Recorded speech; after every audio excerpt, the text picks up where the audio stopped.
Sunday schoolers and choir members. This is not early, is it? But our choir had to show up extra early, so give them lots of praise today.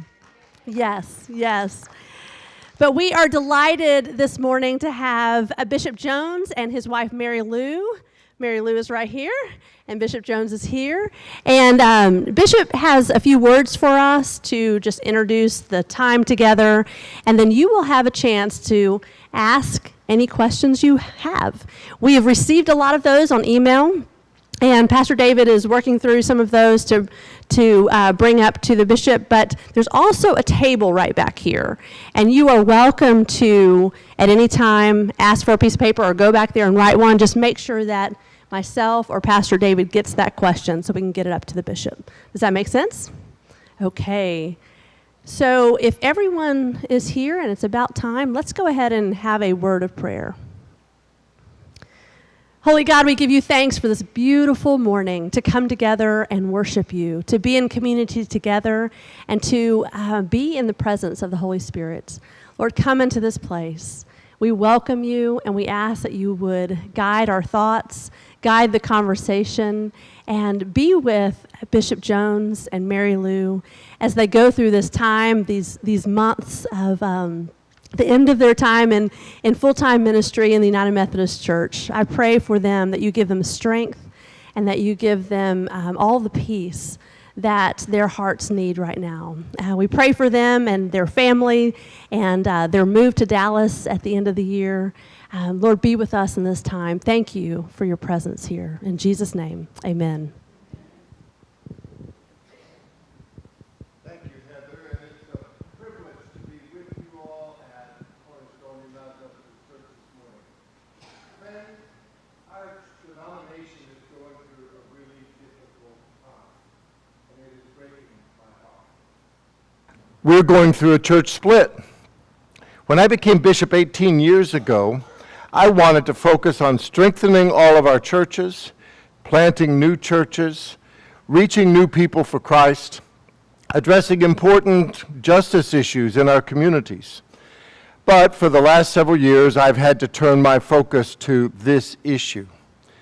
The United Methodist Church has been arguing about human sexuality issues for 50 years. Throughout that entire time, our church's teaching has been this: the practice of homosexuality is incompatible with Christian teaching. Gay and lesbian persons are persons of sacred worth who should be welcomed in our churches. Marriage is between one man and one woman. That's been our teaching. We've held to it. But the reason we're facing this split today is that starting 6 years ago, bishops, conferences, clergy across our church have been deliberately disobeying the Book of Discipline. Some of you may not be lifelong Methodists, but here's a brief introduction to Methodist organization. Our church is governed by a general conference that meets theoretically once every 4 years. It has one half clergy and one half lay members, about 860 people from around the world. And they write the rules of our church, which are embedded in a document called the Book of Discipline. When I became bishop, I took a sacred vow to enforce and uphold the Book of Discipline. 6 years ago, several bishops, and now an increasing number of bishops, decided that they were not going to follow that promise and were going to begin violating the Book of Discipline. Those disobedience actions have been increasing and spreading over the last 6 years. Well, General Conference was supposed to meet in 2020, but pandemic came. General Conference was then postponed to August of this year, and it was canceled again. General Conference will meet in 2024. There are lots of people who thought that there are ways of fixing this problem, but it takes General Conference meeting to do that. Well, while the disobedience is increasing, and General Conference now is postponed 2 years from now, a group of conservative leaders in the United Methodist Church said, you know, this is tearing us apart. We are spending way too much time on this and not enough time on the mission of the church. Plus, the conflict was escalating, and they said, it's time for conservatives to leave and form a new Methodist denomination. So on May 1st, they formed the Global Methodist Church. It's now a real denomination that churches can join, that clergy can join, and it's in the process of being formed. In 2019, there was a special session of the General Conference that was called to settle this issue once and for all.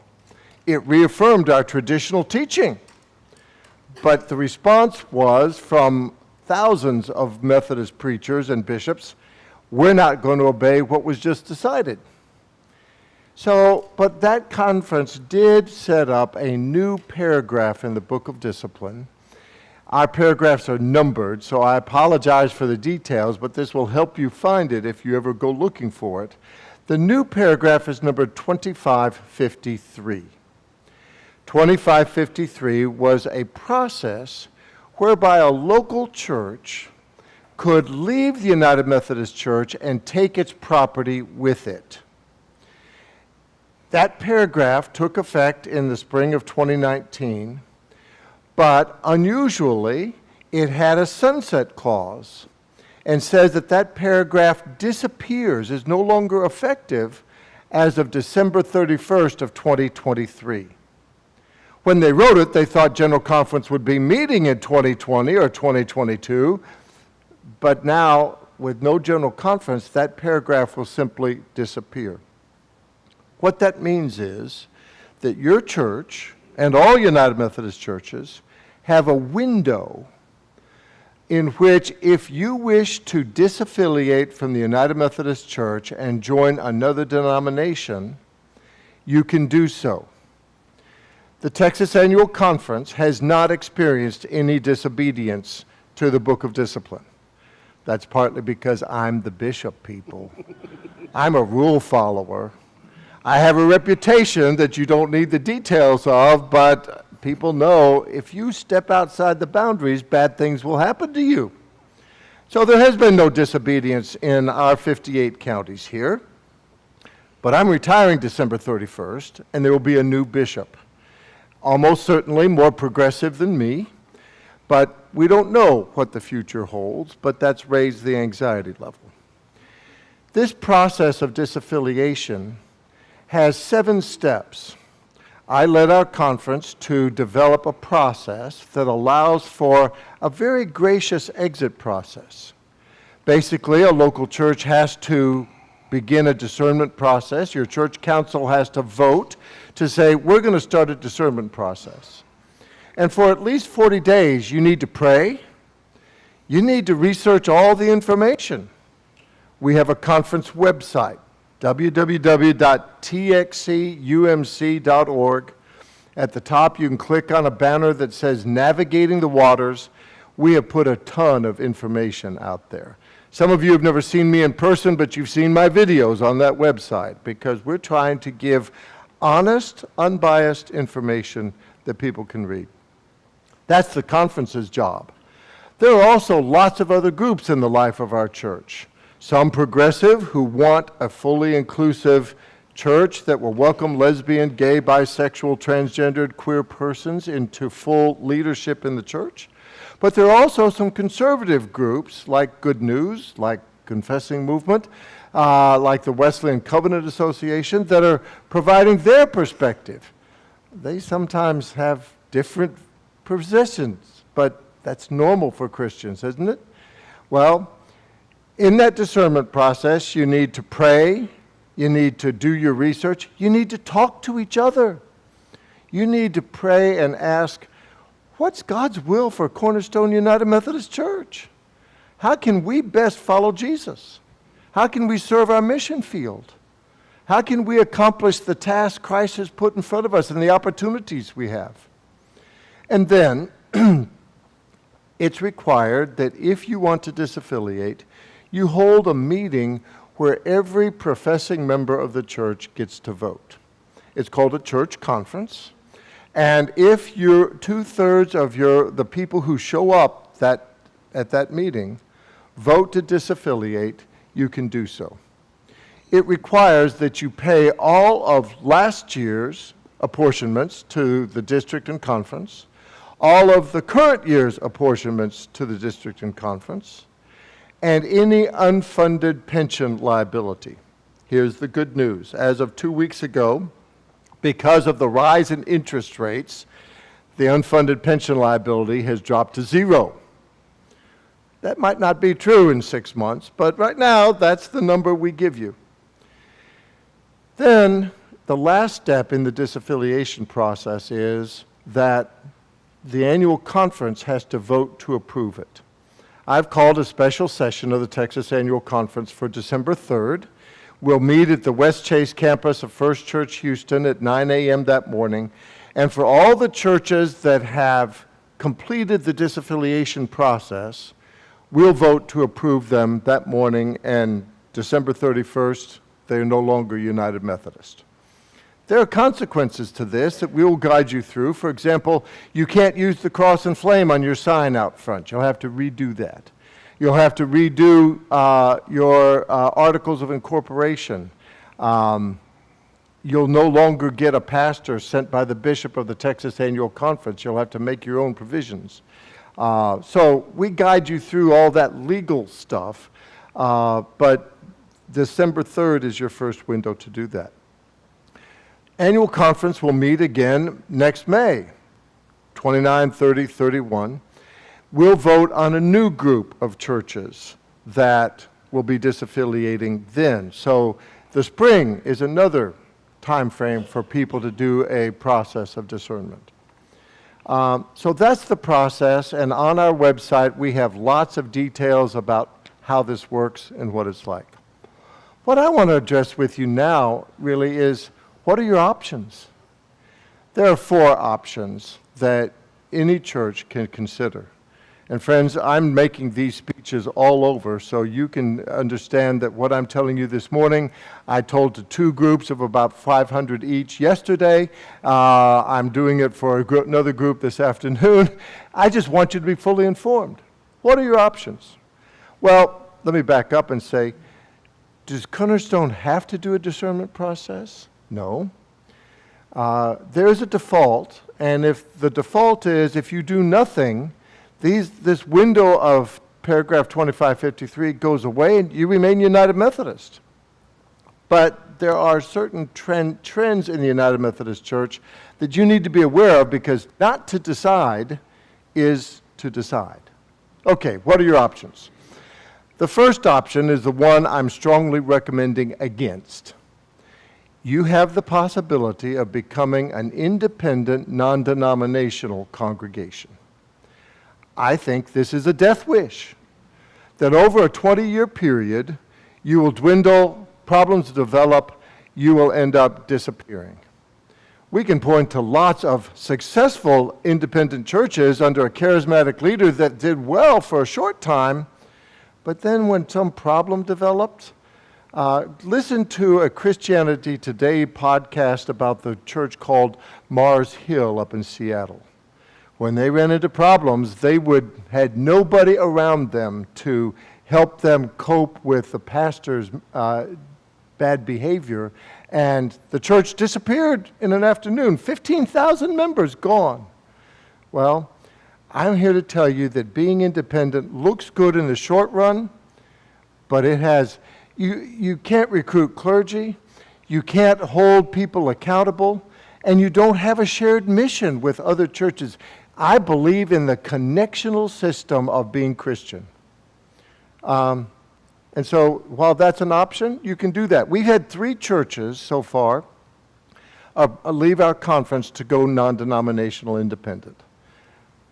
I'm sorry, they made that choice despite our advice. It's possible, though. The second option is there's a whole group of other denominations that you could explore. We've had one church in the Texas Conference join the Free Methodist Church. That's a more conservative Wesleyan group, and it's a possibility. We had one church on the progressive side join the United Church of Christ. Another possibility. You could explore the Nazarenes, the Disciples of Christ, Episcopalians, African Methodist Episcopal, and all kinds of other churches. Just do your research and be sure they want you. I talked to a bishop of the Free Methodist Church who said, Scott, we don't want a lot of your people coming our way. But it's a possibility. I'm neutral on these options. Do your research. There are two good options that you need to explore and understand. One of them is to join the Global Methodist Church. We have a video on our website where pastors from our conference and lay people from our conference will tell you what they think the Global Methodist Church is going to be like. Pastor Heather is one of the people on that video. There are lots of good people who are headed that direction. The mission of the Global Methodist Church, by the way, they have a website called globalmethodist.org. The mission of the Global Methodist Church is said to be, we want to make disciples of Jesus Christ who worship passionately, love extravagantly, and witness boldly. They will continue the traditional doctrine and human sexuality stances of the United Methodist Church. Local church organization will look very similar to what it is. There will be some changes. There will not be, the apportionments will be cut at least in half because they're going to have much less national bureaucracy. There will be no trust clause in the Global Methodist Church. They will have bishops. They will welcome gay and lesbian members. They just will refuse to do same-gender marriages and ordain self-avowed practicing gay, lesbian, bisexual, transgendered, and queer clergy. In other words, it will look in many respects like the United Methodist Church with some baggage left behind. Now, friends, the upside of joining the Global Methodist Church is the excitement of doing something new. The downside of joining the Global Methodist Church are the difficulties and uncertainties of doing something new. For 5 years, I was pastor in a town called Prosper, north of Dallas in Collin County. It was far enough out that people were buying 1-acre lots from the farmers and putting up a new house. I was pastor to a lot of these Dallasites who were building their first home and doing something exciting and new. But after they finished the home, some of them came to me and said, "Preacher, we ain't never doing that again. Our marriage couldn't stand it." In other words, when you're building a new home, well, you have a dream, and then you face the reality of how much money you have or don't have. And then there's the conflict over the husband wants this and the wife wants that. And then you run into county rules about various things. In other words, building something new has a lot of difficulties attached. And so when you talk to people who are really pushing for the Global Methodist Church, there's some uncertainties involved. On the other hand, the people who join it this January will be in on the ground floor and get to help shape it.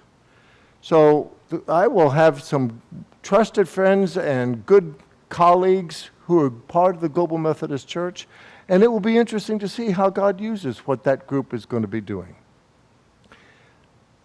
The other good option is to remain United Methodist.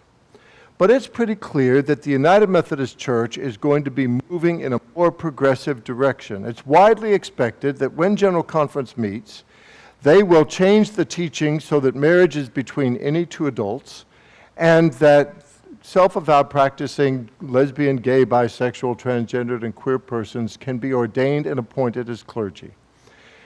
Those things are embedded in our doctrines. Part of the doctrine is called the social principles. And when you change the doctrine in that way, well, the rest of the rules change as well. Think about our stance on racism.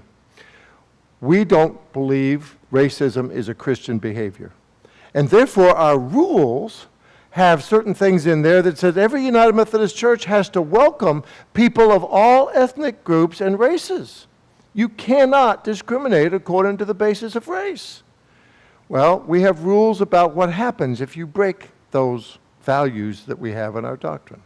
Well, when the doctrine about human sexuality changes, how our pastors are credentialed, how they're appointed, how conference teaching is done. All those things will follow. So I've been saying publicly that the United Methodist Church is going to be moving toward a more progressive stance. The only question is, how far will they go and how fast will it happen?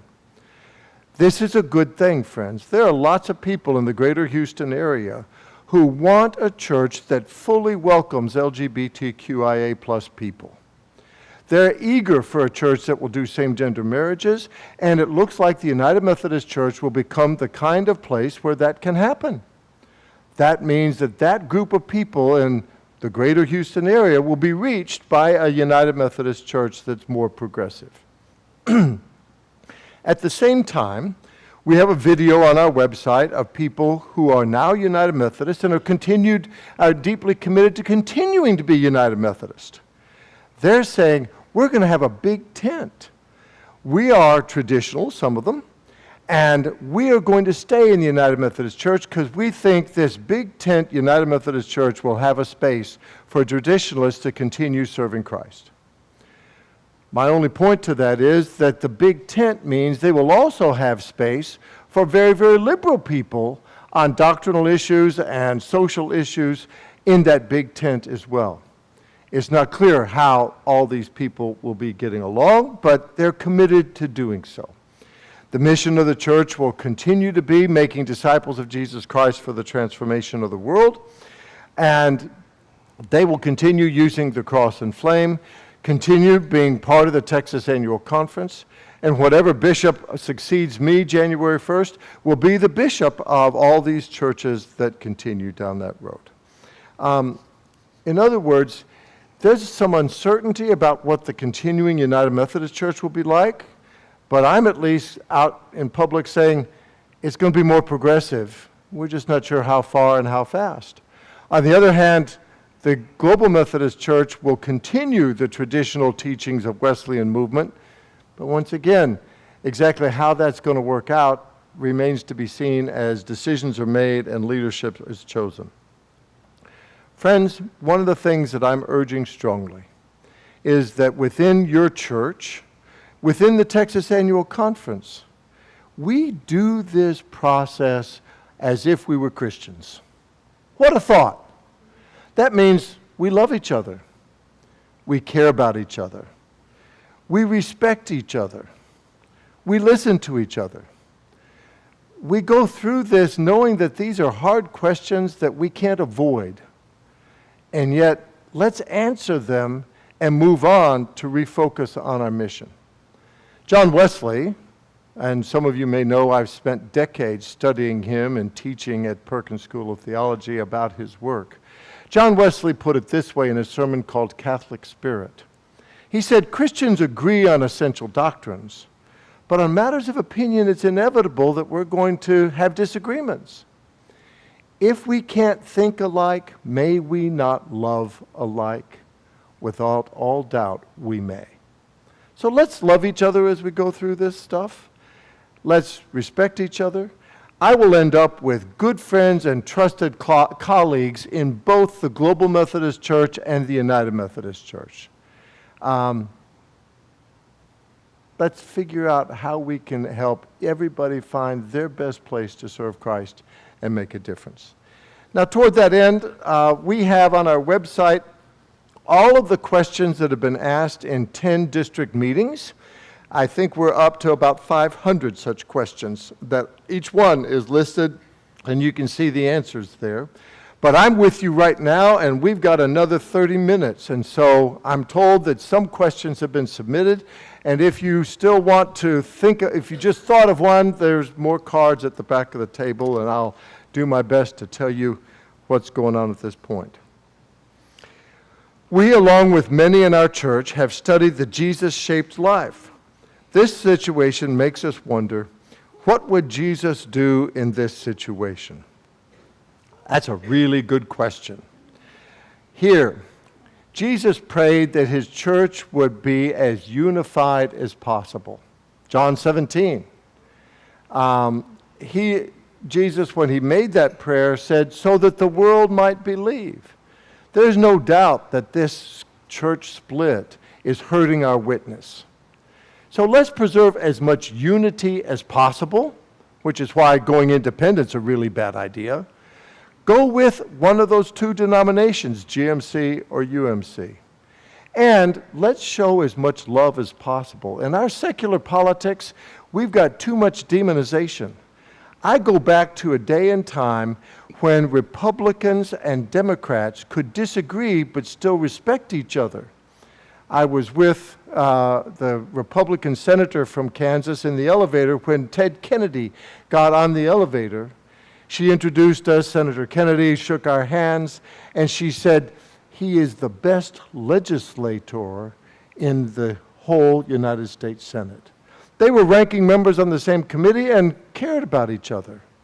Well, that approach in the Senate today doesn't seem to exist very much, where you put country above partisanship. Let's put Jesus above partisanship in going through this process.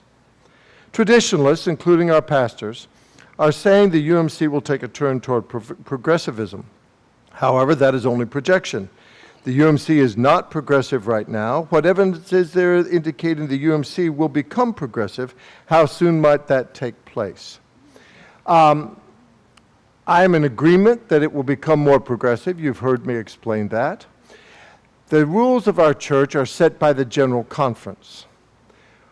In 2019, delegates were elected to the General Conference, and people who observe what goes on in each annual conference were beginning to say that there was a shift, that the delegates elected in the United States in 2019, are much more progressive than the ones who were elected in 2015. I have listened to activists in our church who count votes, and the people who count votes the best tell me it's going to be a progressive General Conference. The people who were elected in 2019 will be voting in 2024, because what they're doing is calling that General Conference of 2024 the postponed 2020 General Conference. Well, it is widely expected that the One Church plan, which was defeated in 2019, that was a more progressive teaching on human sexuality, will be approved in 2024. And again, because conservatives have chosen to leave, there will be fewer conservatives participating in the General Conference, and the United Methodist Church will become more progressive officially. It's also the case that disobedience is spreading.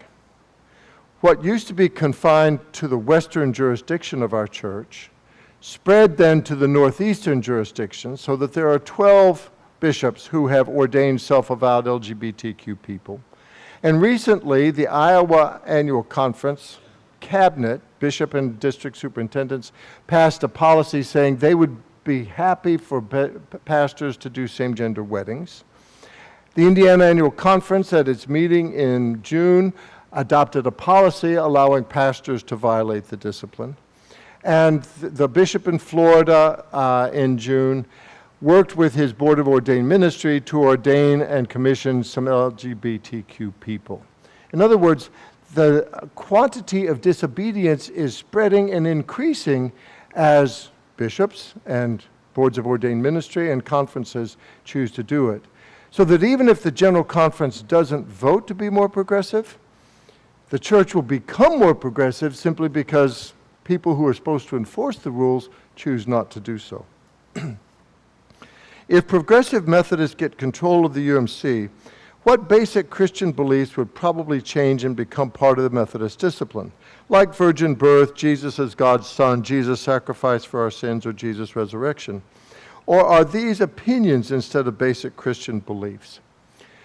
I have a book entitled United Methodist Doctrine, The Extreme Center, written in 2002. It's a textbook. My wife, who will tell you that, reading my books is a great cure for insomnia. If you're having trouble sleeping at night, buy one of my books, 5 pages, you'll be out like a light. But in this book, I explained that United Methodist doctrine has 3 different levels. One are our doctrinal standards. the Articles of Religion, Confession of Faith, Wesley's sermons, and notes on the New Testament, the general rules. These cannot be officially changed without a constitutional amendment. And so they've been stable since 1808, and you will hear progressives on the video saying, these things are not changing. The doctrines in this question are all covered by those things, and you can say the official United Methodist Church will officially continue believing them. The problem comes that interpretive documents can be changed by a majority vote of the General Conference. And so what they did back in 1972 was to adopt a piece in the Book of Discipline called Our Theological Task that says, well, we've still got these doctrinal standards, but they aren't nearly as relevant, and we need to adapt to modern times. So that the enforceability of the doctrinal standards is almost non-existent. Now, occasionally a bishop, like me, will call a pastor to account, but we have lots of examples of bishops, seminary presidents, general church agency heads, teaching against these things with nothing happening to them. So it's not simply the changing of the doctrines officially, but whether or not they matter in the life of the church. The protocol for separation is deemed by many as dead in the water because of the groups and leaders who have pulled their endorsement. However, the African UMC seems to be hopeful it may pass in 2024. In your opinion, are churches wanting to disaffiliate better disaffiliating now, or waiting to see if the protocol passes in 2024? Friends, I went to my first General Conference in 1970. I was 15. I've been doing this a long time. I'm here to tell you that I believe the protocol for separation is dead in the water. It had some things in it, like giving conservatives who leave $25 million that never looked likely. It also had some things like a moratorium that said all bishops will allow people to start doing same-gender weddings immediately. That was never going to happen in my territory. In other words, there were parts of the protocol that looked like amicable separation, and the progressives who signed on to it have now publicly said, we're not doing that. The bishops who signed on to it, 8 of them, have gone silent and begun circling the wagons because they're upset at so many churches leaving the denomination. I think in 2024, the chances of having a better opportunity to disaffiliate are pretty small.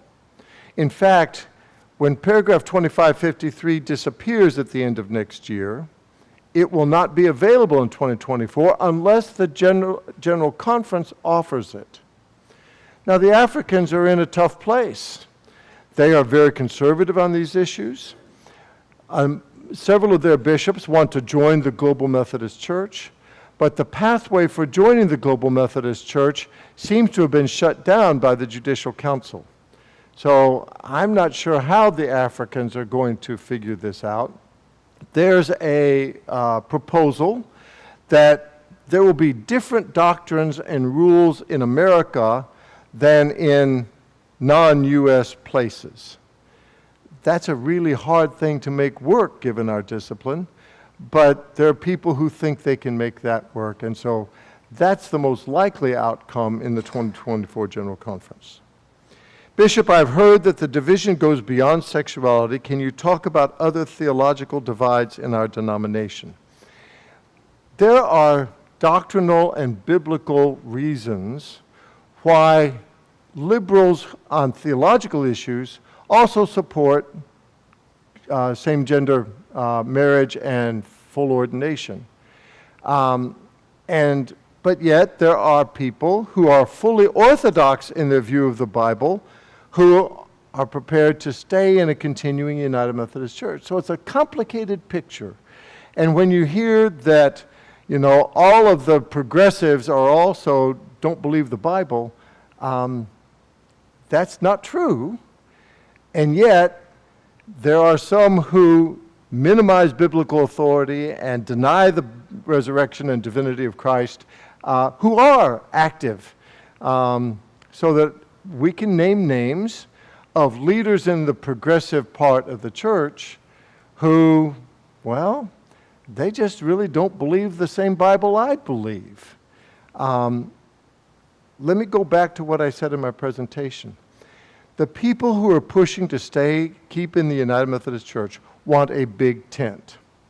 The question is, how big is the tent? They say that hoping to keep traditionalists from leaving. But they also will tell you, if they're honest, that they've got to have space for the most progressive theologically, so that there are seminary professors, there are pastors, there are bishops, who will tell you that the resurrection of Jesus is simply a metaphor. His body wasn't really raised from the dead. It's just this metaphor or experience the disciples had. Or they will tell you that Jesus is a great teacher, but he's not really the incarnate Son of God, the third person of the Trinity. And they're good United Methodists. Now, frankly, they're not very common here in our Texas Annual Conference. But if you go to New England, if you go to California, if you go to Illinois, there are a lot of those folks running around, and they're all part of the same big tent United Methodist Church. And so there are some of the videos out there that, a whole series by Rob Renfro on YouTube, one of which he says, we have deep disagreements with Jesus and deep disagreements on the Bible. Everything he says is accurate. But he's also picking sort of examples that are extreme and yet real. And so the question is, can you be in the same church where some bishop, maybe the next bishop of this conference, is going to be soft on biblical authority and the divinity of Christ? You just don't know, because it's a big tent. Please share with us the teachings of Jesus and the scriptures regarding the issues of the UMC is dealing with and causing the church to split. Homosexuality and same-sex marriage, specifically among pastors, bishops, or other leaders in the church. Every reference to same-sex of sexual behavior between two persons of the same gender in the Bible are negative. There's nothing positive in the Bible that says two women, two men, multiple people, that sexual behavior is okay. In fact, in Acts 15, when they were working on how to welcome Gentiles in, the apostles said, you got to avoid sexual immorality. They were living in the Roman Empire where that kind of same-sex behavior, prostitution, multiple partners was widely acceptable. And Christians were called to a different kind of sexual morality. So that those are the teachings of the early church. Jesus says nothing directly about it, but frankly, it was so far outside the realm of possibility that commenting on it would have been weird. It was not a topic of concern at that point, because he was working within a Jewish framework that was very strict in terms of their viewpoints. Now, this question ends specifically among pastors, bishops, and other leaders of the church. There are different views. Adam Hamilton has been doing videos talking about staying in the United Methodist Church. He has a book on the Bible where he says there are 3 buckets. There are some parts of the Bible that are God's will, some parts that were God's will but just for that particular time, and some parts of the Bible that God never intended for people to follow. And so the question is, which commandments fit in which bucket? That's an approach to the Bible that's different from the Wesleyan approach that says you got to take the whole Bible seriously and figure out how it all fits together. I currently give through the church to an AIDS hospital and orphanage in Kenya. How will I be able to continue that giving? Would I be able to get an address for the hospital? Would I need to petition the GMC to create an advance if we decide to join the GMC, or is there another way? My experience of the Board of Global Ministries and the advance is that they'll take anybody's money. So if you go GMC, you will be able to continue supporting that orphanage in Kenya and UMCOR and everything else. My guess is that the General Board of Global Ministries will find a way to partner with the Global Methodist Church, but also the Global Methodist Church is going to create its own international mission opportunities. I'll be quite honest with you, friends. Today is the 14th. 2 weeks from tonight, I leave for Laos. I am the bishop of the Laos Mission Initiative.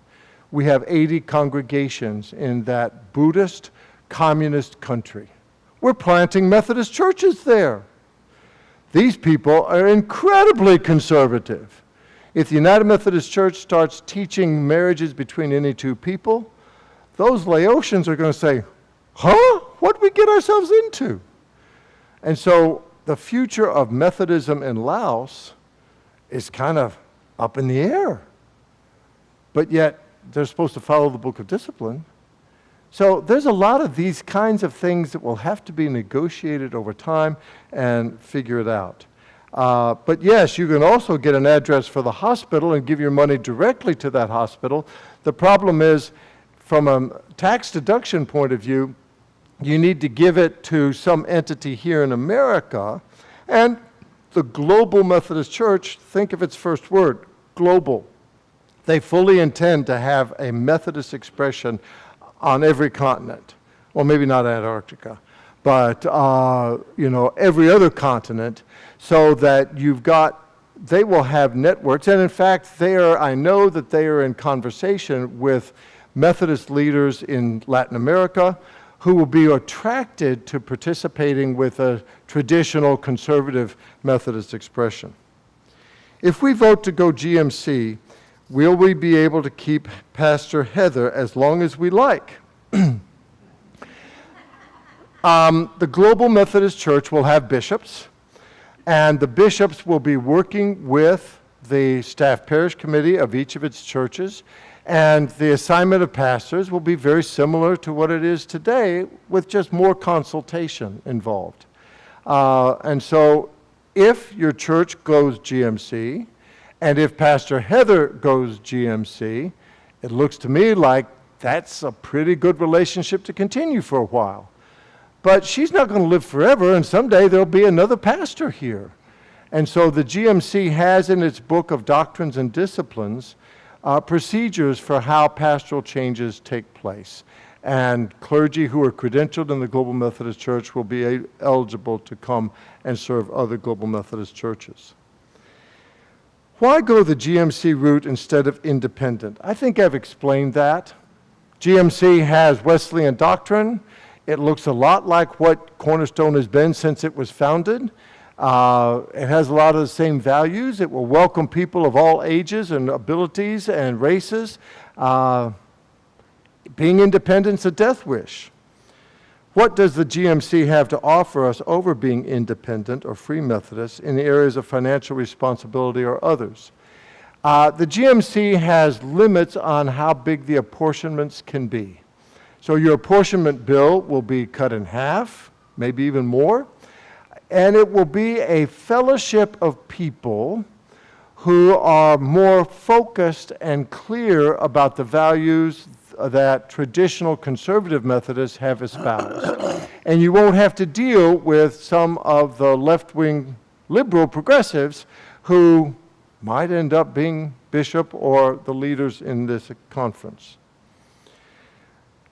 Will the Global Methodist Church sustain the big tent orientation of the UMC, accommodating a wide spectrum of approaches to biblical interpretation and theology? My reading of the Global Methodist Church is they're intentionally narrowing the tent. It will not be as tolerant of people who deny the divinity of Christ as the United Methodist Church is. But again, as I tried to explain about building a new house, some of these questions have yet to be fully resolved, and they're kind of up in the air. Are churches departing the UMC in high growth areas outside the United States likely to unite with the Global Methodist Church, or is there a chance they'll go their own ways? I believe that if the General Conference allowed it, most of the African churches, in fact 95% of the African churches where the growth has been the strongest, would go into the GMC. But there are legal book of discipline kinds of restrictions on that, and I'm not sure how that's going to be done. What prospects might there be for the GMC and continuing UMC to unite with other like-minded denominations? The head of the Global Methodist Church is a man named Keith Boyette. I keep lines of communication open with all parties in our church, but Keith told me that he's already been contacted by other Methodist churches that are independent and are attracted to what they see about the Global Methodist Church and want to explore the possibility of participating in that. We'll see how those conversations develop. It's still very early. The United Methodist Church has been in dialogue with other mainline denominations, notably Presbyterians and the AME and AME Zion. I'm trying to think, there was a group called the Church of Christ Uniting that had 9 denominations, the Episcopalians, the Lutherans. Since most of those have already gone progressive on these issues, the United Methodist Church might be exploring deeper relationships with those progressive mainline churches. What intramural disputes might emerge from dormancy and threaten to further splinter either the GMC or the continuing UMC or both as they struggle to move forward from this rupture? Boy, that's a really good question, and I don't know that dormancy is the thing, but like building a house where the husband and wife want to argue about, how much money to put into the appliances, there might be some conflict in the GMC. In the UMC, the conflict is going to be how far do we go? For example, they're saying that pastors in the continuing UMC will have the freedom not to do a same-gender marriage. I'm predicting that 5 years from now, they have a rule that says you can't discriminate against people because of same sexual orientation or gender identity. And then there's the question of how do you cope with transgender 4th graders going to church camp? Those are the kinds of questions the UMC is going to be struggling with for the next 5 to 10 years. That's a duplicate of what I've just answered. What does the current book of worship of the United Methodist Church and a commitment to a declaration of trust speak about withdrawal from the United Methodist Church? How does that compare with the Global Methodist Church? In our book of discipline, there is a trust clause that says every local church owns its own property in trust for the denomination. That's why you can't disaffiliate just by a vote. You have to have the annual conference's approval in order to have the conference sign a deed, a quitclaim deed, that removes our trust interest in your property. That trust clause has been in Methodist property since 1760.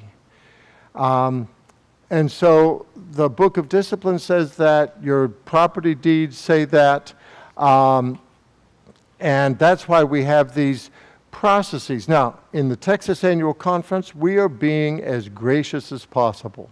We're simply asking you to pay your apportionments. When I was in Prosper, I got a phone call at the office.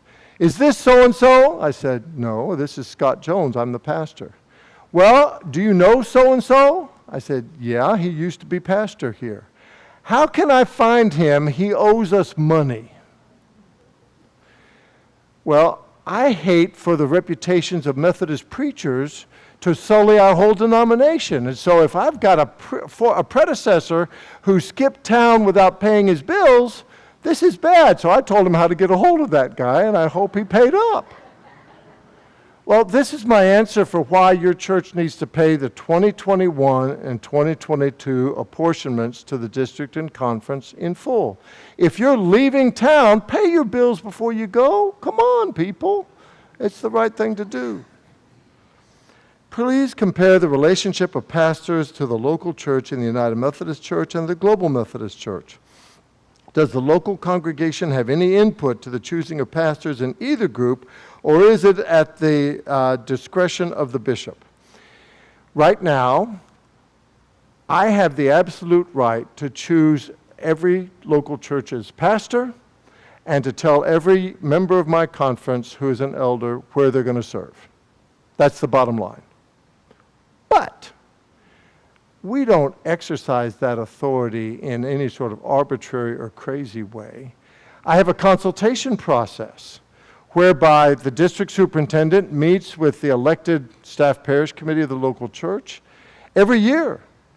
Is your pastoral appointment working well? Does there need to be a change? And when there is a change, talk to us and give us a profile of what your next pastor ought to be like.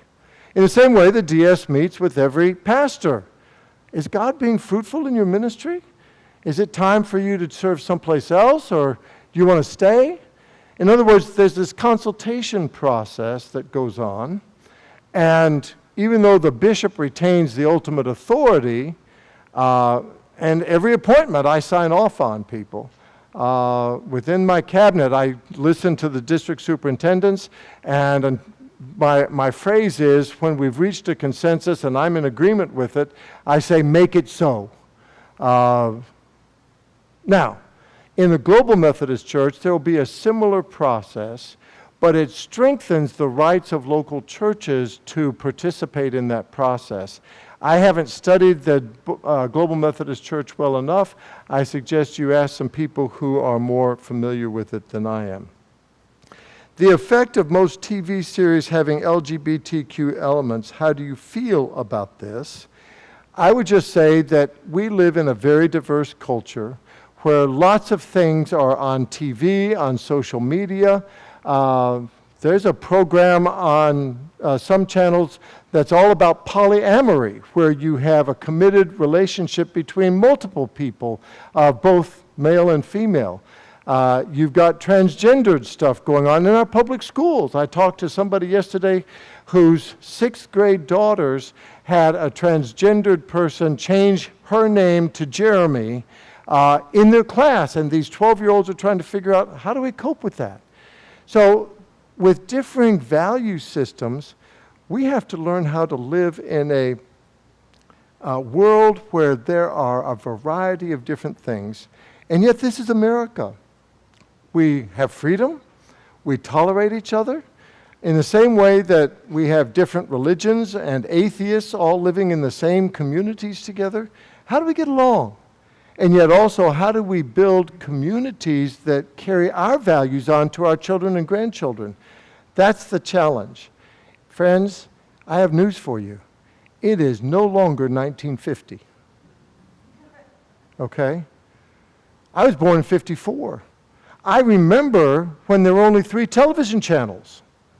I remember when everybody knew what Walter Cronkite had said, or everybody had watched Bonanza, or whatever. I mean, there was more coherence. And yet, if you think about 1950, that wasn't a very good time for African American folk, right? Or women who wanted to pursue a career. So that there are some changes in America that have been positive in the last 72 years, and some that make life as a Christian a lot harder than it used to be. As you stated, things change. Are we to consider the GMC to not change, i.e. the next generation may feel the LGBTQ is to be included? Shouldn't we consider that the progressive movement will arise in the GMC and we are kicking the can down the road? I can't predict the long-term future. What I can talk about are trends, and to say that the near term, say the next 10-year trend in the United Methodist Church is for it to move in a progressive direction, and in the GMC for it to hold to traditional doctrine and values. Will the GMC hold those 20 years from now? Friends, I hope to still be alive 20 years from now, but I will be really retired then. And we'll just have to see what God has in store. My last word, and I know we're down to our last minute, Pastor Heather. I'm preaching to the cabinet tonight. We're headed to a retreat. And here's how I'm going to end the sermon. I believe the Bible. But there are certain passages that just leap out at me. And one of them is Romans 8:28, where it says that God is at work in all things to bring about good for those who love him. I have to believe that while this is a terrible time and it's breaking my heart, I'm a fourth-generation Methodist preacher, people. I did not sign up to be bishop to preside over a church split, thank you very much. But I have to face it. I'm not ducking my responsibilities. You all have to face it. But I believe that God might well use this crazy, difficult, hard, heartbreaking time for good. I hope we have a progressive United Methodist Church that's fully inclusive of LGBTQ people, because some folks will come to Christ because of that. And I hope we have a global Methodist Church that preserves traditional values and keeps Orthodox Wesleyan witness alive and strong in as many places as possible. I've tried to say both of those things are good, and I hope God uses this messy time to bring as much good as possible to his people. Again, I go back to John Wesley's Catholic spirit. We can't avoid this difficulty. We're going to go through it. But let's do it as Christians.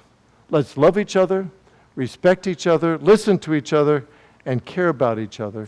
And then, knowing that we're fallible and human, listen to the Holy Spirit and follow as best as we possibly can. God bless you all. We've got church in 15 minutes and I'm preaching. Thank you all. One thing I quickly want to say to those who are online with us, you will need to jump off of this link and get onto our worship link to join us for worship.